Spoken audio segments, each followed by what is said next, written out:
വേളൂർ മഠം. ഞാനിപ്പോൾ കാട്ടിത്തന്ന നവരാത്രി പന്തലാണത്.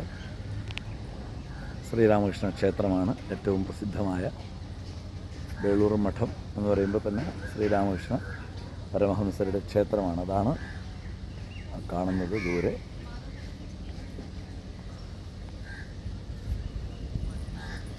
ഇത് ബ്രഹ്മാനന്ദ സമാധി ശ്രീകൃഷ്ണ പൂജ നടത്തുന്ന ക്ഷേത്രം.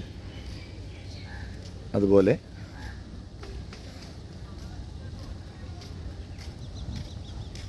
നേരെ കാണുന്ന ശാരദ ക്ഷേത്രം, ശാരദ ദേവിയുടെ സമാധി. നേരെ കാണുന്നത് വിവേകാനന്ദ സമാധി, ഗംഗ.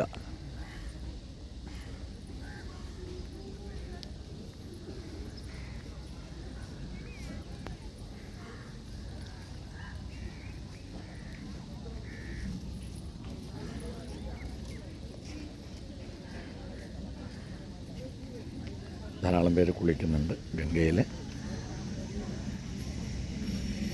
വളരെ ദൂരെ ഇവിടുന്ന് തന്നെ നമുക്ക് ദൂരെ ദക്ഷിണേശ്വരൻ ക്ഷേത്രം കാണാൻ സാധിക്കും. ക്യാമറയിൽ കാണാൻ പറ്റില്ല. നേരെ വിവേകാനന്ദ സമാധിയും ക്ഷേത്രവും. അതിൻ്റെ പിന്നിലാണ് അധ്യക്ഷൻ്റെ ഉപാധ്യക്ഷൻ്റെയൊക്കെ ഭവനം. സമാധി പീഠമൊക്കെ അവിടെയാണ്. ഇത് ശാരദാ ക്ഷേത്രം.